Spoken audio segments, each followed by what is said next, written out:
Good morning on this Saturday. Hope everybody's day is off to a great start. Thanks for checking in with us here at Atlanta News First Plus. You are looking outside over Midtown Atlanta, where it's a really nice start to the day, at least when it comes to how it looks. It is definitely chilly. We will check in and get our forecast in just a minute with First Alert Meteorologist Courteney Jacobazzi. Good morning to you. I'm Megan Packer. Again, you are watching Atlanta News First Plus. I'm here with a check of some of the day's top stories. Lots going on this weekend, but we do hope that you had a nice Thanksgiving with your friends and family and that you're able to relax a little bit as we go into this weekend. If you're looking for some ideas of things to do this weekend around North Georgia, we've got you covered. We will talk about that coming up in just a moment. But first, we do want to talk about some of the day's top stories, including the very latest about what's happening with the latest with hostages that are released by Hamas. If you joined us earlier this morning, we told you that about 24 were released yesterday. But you can see here in Buckhead in Northeast Atlanta, there was a rally that was calling for a ceasefire. This was yesterday, again, the Buckhead area of Atlanta, part of a larger nationwide movement Friday. The protesters were calling for a ceasefire between Israel and Hamas. Now, police say they did arrest 8 people who were out here who refused to leave the street. And Israel says that will extend the truce 1 day for every additional 10 hostages that Hamas releases. And there are more hostages that are expected to be released today, but we know at least 24 are now free. 13 Israelis were released yesterday on the first day of the ceasefire. Pictures of those 9 women and 4 children were projected, as you can see here, on the side of the Tel Aviv Art Museum. And all of the children and 4 of the women appear to be in good physical condition. Hamas also released 10 people from Thailand. Thailand believes about 20 of its citizens are still being held. The 4-day truce also has allowed for much-needed humanitarian aid to enter Gaza to help 2.3 million Palestinians stuck there. Also making news this morning, the former police officer, Derek Chauvin, who is in prison for the murder of George Floyd, is in the hospital right now, seriously injured after somebody stabbed him in prison. The Associated Press is reporting that Chauvin was stabbed by another inmate at a federal prison in Arizona. The prison where Chauvin has been held has been plagued by security lapses and staffing shortages. So again, we know right now he is getting treatment for this in the hospital after reports say another inmate stabbed him. Check the fruit that you have in your refrigerator or on your countertop this morning because more cantaloupes are under recall because of a deadly salmonella outbreak. The Atlanta-based CDC says the fruit in question may have a label that says Rudy or Malachita. It also may have the number 4050. That's 4050. It may also have product of Mexico written on it. 2 people have died in this salmonella outbreak, and at least 99 others have gotten sick, including 3 people in Georgia after they ate the contaminated fruit. All right, well, the weekend is here, and we always like to give you ideas of things to do. It is the last weekend to check out the Georgia Festival of Trees. This is a look at the setup at the Georgia World Congress Center. You can go out there to get some inspiration, or you can bid on these trees in person. You can also do it online for that silent auction that raises money to fight human trafficking. If you'd like to check it out, it is open today until 6, and then tomorrow, which is Sunday, it will be open from 10 until 4. And also, it is Small Business Saturday, so Black Friday is behind us. Today is your chance to get out and shop local. If you joined us earlier for Atlanta News First Saturday morning, you saw our crew is out along the Beltline with some businesses that are welcoming your business today. So you can't forget about those smaller businesses. Show them some love and support the community. It's always fun to go to the mom and pop stores too and find some fun, unique, small gifts. So you could knock out all of your shopping today if you're super on top of it. So if you do go out and go shopping though and walk around, you'll want to keep up a nice pace because it is chilly out there. To talk more about our forecast now, we'll bring in First Alert Meteorologist Courteney Jacobazzi as we take another peek outside.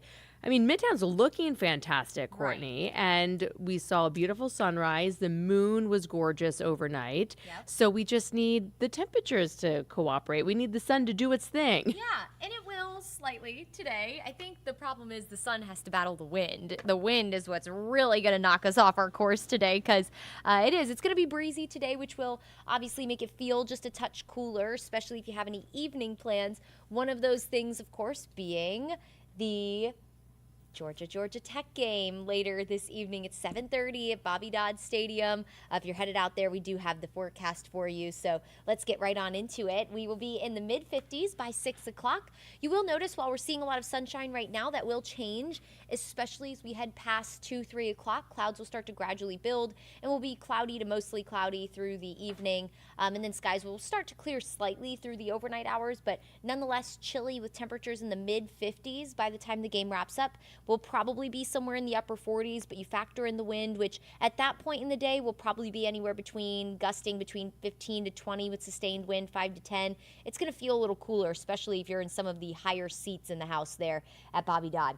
Here's a look at the high temperatures today. So as Megan mentioned, we have a stretch of below average days ahead of us, today being one of them. Our average high is 61. We'll top out in the low to mid 50s today. Upper 50s for downtown Atlanta. If you're in the mountains, you'll top out in the low 50s. And again, it's going to be breezy. And since we kind of pointed out the mountains, you will also be windier today. Expect wind gusts upwards of 30 miles per hour. Now, LaGrange, you might end up in the low 60s today. A wedge that is currently trying to build, just not going to have an impact on the forecast south of the city. So here's what the wind gusts today in Atlanta. So anywhere between 20 to 25 miles per hour for the metro. Again, the mountains could gust upwards of 30 as we head into the late morning through the early afternoon, and then by the evening, those wind gusts should die down. Once we lose that daytime heating, the sun stops mixing up the atmosphere and kind of irritating everything that's in the air, that wind starts to die down. Here's a look at satellite and radar. Notice a weather system out to our west bringing snow to parts of Kansas, Colorado, New Mexico, even the northern tier of Texas got some snow this morning. That weather system will quickly traverse across the lower 48 and knock on our door tomorrow. So tomorrow morning we wake up mostly sunny to partly cloudy. The breeze will start to pick up again tomorrow morning ahead of our front, and as of latest model runs, it does seem like the early afternoon will carry the highest coverage of rain. So as you're leaving lunch tomorrow, or maybe you're running some errands tomorrow, just keep in mind some light showers will be possible. Again, for the most part, just light rain. The physical cold front moves through in the evening. That'll keep the chance for a few spotty showers for around your dinner hour tomorrow night. And we'll keep the chance for maybe a few light scattered showers even through the overnight. But we do dry out by Monday morning as you all head back to work and school. Monday, we will still be chilly, low 40s for the morning and breezy, but it's Tuesday and Wednesday where that cold air really fills in behind our cold front. We'll wake up a lot of spots freezing. So 34 is for inside the perimeter, and you know what that means. Our suburbs are going to be a handful of degrees cooler. So if you're in the suburbs, expect upper 20s to low 30s, especially in the mountains. I think you could see upper 20s on Tuesday and Wednesday morning, and just prepare for it. Make sure the kids have the coat, the jacket, the gloves, the hat, all of it as they go out to the bus stop on Tuesday and Wednesday. Still need the layers, though, all week long because our warmest morning on the way will be Friday morning at 44 degrees. Friday will hands down be our most seasonable day ahead of another cold front that looks to move through Friday night. Here's a look at your highs the next couple of days. Again, 61's our average high. We're going to be in the mid 50s today and tomorrow, low 50s Monday and Tuesday, and then we start to warm back up for the back half of the week, but that's all ahead of a weather system that as of right now looks to bring us a rain chance late Friday. Of course, that's going to change. We're still several days out for that, but right now models are hinting at a rain chance potentially after like 8 o'clock on Friday, so it won't impact the majority of your day. But if you have any Friday evening plans, that's the time frame right now. But stay tuned to the forecast. That could change into a Saturday event, could change into a Friday day event. So just know that end of the week is when we'll be watching our next rain chance. So today, increasing clouds, dry, breezy, cool. Tomorrow, we'll start the day breezy with mostly sunny to partly cloudy skies. Clouds will build ahead of our front that moves in the evening, but showers will be possible starting around 2 o'clock. And then that will continue through around 7 before rain coverage tapers south of the city.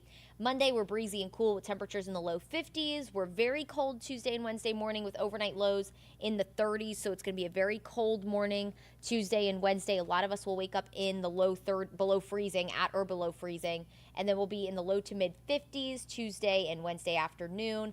will still be cool Thursday. We're going to wake up in the 30s, and then highs will only be near 60 degrees Thursday afternoon, which is, again, near average for us. And then Friday, we will end up in the low 60s with that rain chance that, as of now, seems to be on the way for the evening. So something we'll be keeping a close eye on for you here on Atlanta News First. And of course, Cutter Martin will have an update on your forecast later today for you.